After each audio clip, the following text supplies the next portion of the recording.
কখনো নিজের ঘরের বিচারের জন্য বাহিরের মানুষের কাছে যায়েন না। হয়তো আপনি কারো কাছে গেলে, বাহিরের মানুষের কাছে গেলে হয়তো আপনি সাময়িক বিচারটার মাধ্যমে জয়যুক্ত হবেন কিংবা হেরে যাবেন, যাই হোক একটা ফয়সালা হবে, কিন্তু এই যে পরিবারটা ভাঙবে, এটার কখনো জোড়া লাগবে না, এটার কখনো জোড়া লাগবে না। ঘরের অভিভাবক যিনি বড় আছেন, মা হতে পারে, বাবা হতে পারে, বড় ভাই হতে পারে, স্বামী হতে পারে, ওনার মাধ্যমে বিচার করান।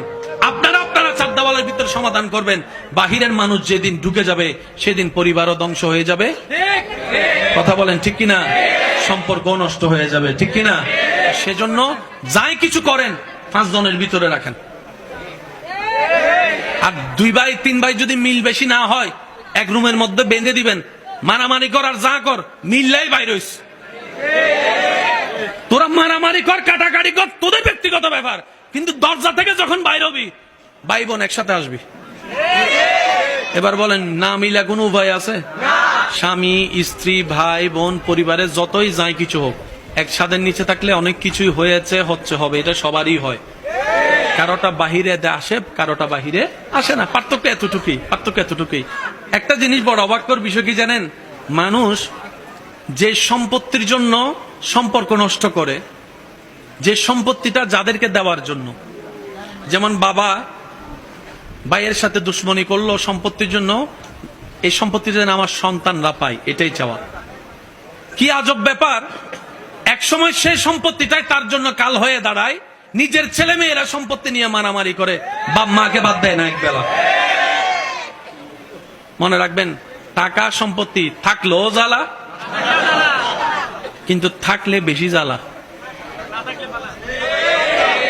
থাকলে একটু জোরে বলেন, থাকলে, না থাকলে একটু কম জ্বালা।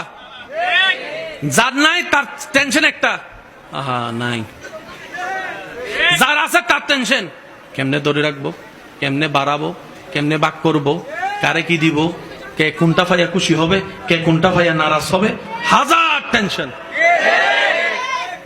সেজন্য রব্বুল আলামিন বলে, বান্দা, রিজিকের বিষয়টা আমি রব নিজের হাতে রেখেছি। কেন জানো? তোমাদের হাতে রিজিকের দায়িত্ব ছেড়ে দিলে তোমরা আপনকে বাড়াই দিবা, পরকে কমাই দিবা, বন্ধুকে বাড়াই দিবা, দুশমনকে কম দিবা। যেমন রিজিকের, হাজার রিজিকের একটা অংশ হচ্ছে অক্সিজেন। অক্সিজেন আসে কোত্থেকে? গাছ থেকে। এবার কোন গাছ থেকে যে কে অক্সিজেন নেয় আমরা কেউ জানি? আর যদি আমার মনে হয় আমরা যদি জানতাম কোন গাছ থেকে কে অক্সিজেন নেয়, তাহলে দুশমনে যে গাছ থেকে অক্সিজেন নেয়, রাতের বেলা যাইয়া সেই গাছটাকে আমরা কেটে ফেলতাম। বাস্তবতা তো এটাই দাঁড়ায়। রব বলে যে আমি তোদেরকে জানাবো না, তোদের হায়াত তোদের হাতও রাখবো না। সেজন্য ইমানদার ভাইয়েরা, শয়নের স্বপনে বর্ষাটা রাখবো রবের উপরে, নবীর প্রেমটা সাথে নিয়ে।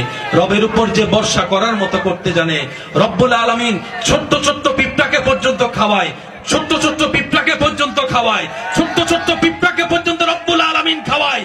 গাছের ঢালের মধ্যে পাখি ঘুমায়, কোনো বিছানা নাই, সারা রাত পার হয়ে যায়। সে পাখিকে যার রহমতে পড়তে দেয় না গাছ থেকে, তিনি আমাদের রব, তিনি আমাদের মালিক, তিনি আমাদের খালিক, তিনি আমাদের যুল জালালি ওয়াল ইকরাম। কথা বলেন ঠিক কিনা?